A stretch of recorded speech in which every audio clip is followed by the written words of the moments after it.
ඒකනේ. ඔයා කවි දන්නවද? මං කවි දාන්නේ භාෂාවක විතරයි. ඒ මම භාෂාවෙන් කවි දන්නවා. ඔව්. ඒකනේ ඉතින් දන්නේ නැති කවියක් කොහොමද අපි කියා දෙන්නේ? කවි දෙන්නකොට ඉතින් දන්නේ නැති දෙයක් කොහොමද ඔයාට මම ඉගන්වන්නේ? එහෙනම් ඔයාට මුලින් ඉඳලා ගෙන්නලා මෙතන මට ඉතින් කියා දෙන්න වෙනවා. පොඩි කාලේ වගේ වත්තට යන්නම් මලක් කඩන්නම් කියන වගේ. එහෙම ඉතින් ඔයාට පුරුදු කරන්න ඕනේ ඉස්සෙල්ලාම. එතකොට ඔයා දන්නේ. එහෙම නැතුව ඔයාට කවි ගෙනත් දෙන්න අමාරුයි. තේරුණායි? ඒක තමයි. ඒකෙන් ටිකක් කාලය යනකොට හරියයි නේද? ඒවා හරියනවා. ටික ටික ඉගෙන ගන්න. ඔව්. එකපාරට හරියන්නේ නැහැ. හරියන්නේ නැහැ. ඔයාට කතා කරන්නවත් ඒ වගේ තමයි. ඔව්. අපි එකේ ඉඳලා 1 2 3 4 5 6 7 10 11 12 යනක උඩ යනවා. අනේ හදා වෙන්න ඕනේ. නැත්නම් එකපාර ඉගෙන ගන්න දන්න දෙයක් අපිට කියන්න. ඒක තමයි. නේද? බෑ එහෙම. නැගිටින්න බෑනේ ඉපදෙන්න ගම. ඒක වමයි නේද? ඒක තමයි කතා කරන්නේ. ඒකෙන් කොහෙද නැගිටින්නේ නේද? කොට හිරකොල? හිර කරන්නේ ඒක වැඩේ. හොඳයි. ඒකේ මං විතර නෙමෙයි නංගිවත් හිරකොල. ඒකනේ මේ තව මේගොල්ලන්ට ගොඩක් දේවල් අහන්න තියෙනවලු. මේ පොඩක් අහන්නකෝ බලන්න. මේ අයි මොනවද අහගන්න. ඔය විස්තරي අහන්න දෙනවා අහන්න. මොනවද වෙන්න ඕන තව? මොනවද වෙන්න ඕන? ඒ මාන්න බලන්න. ඉතින් දැන් වෙන්න ඕන දරුවෝ දැන් වෙන්න ඕනේ දේවල් දන්නවනේ මං දැන් දරුවෝ කිව්ව ඇතිනේ ගෙද නේ. වෙන්න ඕන දේවල් ඉතින් පහම ආලෝක දැන් නිවතින්නේ. ඔව්. හයිද? ඔතන පහම ආලෝක හරියන්නේ නැහැ බා. ඔව්. මම නම් කැමති නැහැ උතන. මට ඒක තමයි දැන් කියන් තියෙන්නේ. මොකෝ දන්නවද? ඔව්. ඔතන සුද්ධ කරලා හරියන්නේ නැහැ උතන ඒව මේව කොන්නෝ. ඔතන ඒව කොන්නෝ. කුණු කානවා. එතෙන් දේවතාවුන් වහන්සේලාට එන්න බෑ කියලා. ඒ දවස්වල වහන්සේලාගේ බැල්ම දාන්නේ නැලු. එතන. හැබැයි දරුවෝ මෙහෙම දෙයක් තියෙනවා. මම බුදුරෙක් නේ. මට පුළුවන් බුදු ගුණේ. බුදු ගුණේ පුළුවන්. බුදු ගුණේ පුළුවන් මට පුළුවන් බුදු පහනයි. මගේ පහන තියෙනවනේ. මට පහන පත්තු කරන් කියලා තියෙන දරුවට මම. මගේ පහනයි බුදු පහනයි විතරක් පත්තු කරොත් දරුවෝ මම වැඩ කරන්නේ. වැඩ කරන්න. එතනින් යන්න බැරි නම්.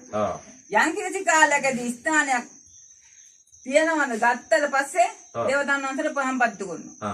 එහෙම තමයි දරුවට මං කිව්වේ දරුවා හිතාගෙන ඉන්නේ එහෙම තමයි. හරි හොඳයි. බලමු මොකද්ද වෙන්නේ කියලා නේද? ඉතින් දරුවා මොකක් වෙයිද දන්නේ නැහැ දරුවෝ ඉදිරියට මොනව වෙයිද දන්නේ නැහැ. නාංගිලයි කට්ටිය හිර වෙලා තියෙනවනේ ඒ කට්ටිය ගන්න එහෙම සංගිලා ගත්ත දැන් කට්ටිය හැමෝම හිරයි කියන්නේ අම්මා අපිට කියන්නේ මුකුත් කරගන්න බෑ වැඩ කරගන්න බෑ. ඥාතිය කවුද මේ? මං ඉතින් අර ඒ කාලේ මගේ දරුවත් මගේ යාළුවක් එක්ක මං ගියා. ඔව්. ඉතින් යාළුවාගේ එක්ක මං ගියා මං ගියා බස් එකේ ගියා. මේ එහෙනම් හොඳ යාළුවෙක් ඇවිල්ලා තියෙන්නේ. ඔව් හොඳයි. ගියා ඉතින් අපි දෙන්න හොඳ යාළුවෝ. ඕනේ ඒකට යාළුවෝ හොයාගෙන ආවා ඊට පස්සේ. මට අඬ ගැහුවා ඉතින් වාලේ ගියා. අගට ගෑයිනේ. ගියා. ඔව් අපි දැන් රාකට්ටක් ඒව ගාවා.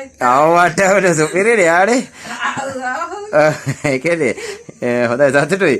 ඉතින් දැන් යාළුවට දව කරන්න කියලා ආවා හිතාගෙන. ඔව්. ඒකනේ කොච්චර කාලෙ තමුන් දැන් හිර වෙලා හිටියද? අවුරුදු 4ක් හිර වෙලා හිටියා. ඒකනේ අවුරුදු 4කින් තමයි යාළුවා ළඟට ඇවිල්ලා කතා කරන්න හම්බුනේ අද. සතුටුයිද? ඒකනේ හොඳයි. ඒක තමයි හොඳයි. ඉතින් ආයෙත් වෙන ලයින් එකක් ගහගන්න පුළුවන් වෙයි වගේ. ඔව් නේ. අබේ හොඳයි සතුටුයි. ඒකනේ මගේ යාළුවා දැක්ක ඉතින් මගේ යාළුවා හරි හොඳයි. හරි හොඳයි නේද? මේ මගේ යාළුවා කැමති නෑ ඉතින් වැඩි ඔය ඔව් වටෙන් දේවල් වලට. ඔව් වන්දන. ඔය පොඩ්ඩක් රාකට්ටක් ගාලා. ඔව්. ඒකනේ හොඳයි සතුටුයි. දැල්ලා කොහොමම කැමති වෙයි. ඔව්. දැන් මොකෝ ඉතින් සිවුරු දාලා ඉන්නේ. දැන් කැමතිද? ඔව්. දැකේ අම්මෝ බෑ. බෑ කියලා. බෑ. හැබැයි හිතේ හොඳ වැඩ මම නෑ කරන්නේ. හොඳ වැඩ මම නෑ කිව්වා. ඕ නරක වැඩ බෑ. නරක වැඩ බෑ. මතක් කිව්වා. ඔව්. මතක් කිව්වා නංගිටක් කිව්වා. මයිටක් කිව්වා. හොඳයි සතුටුයි. මතක් කිව්වා. ඔව්. හොඳයි එහෙනම් හොඳ ගමනක් යන් ගෙන අපි එකතු වෙලා. යා. රාකට්ටයක් එහෙම ගාලා. යාකට්ටා ගාන හොඳ ගාන බෑ. ඒ වෙරද? දැන් බෑ. හරි හොඳයි. එහෙනම් මුස්සරයි දෙපිට මොනවාද ආකර දෙනවා ආකර දෙන්නේ. ආකර දෙන්නද?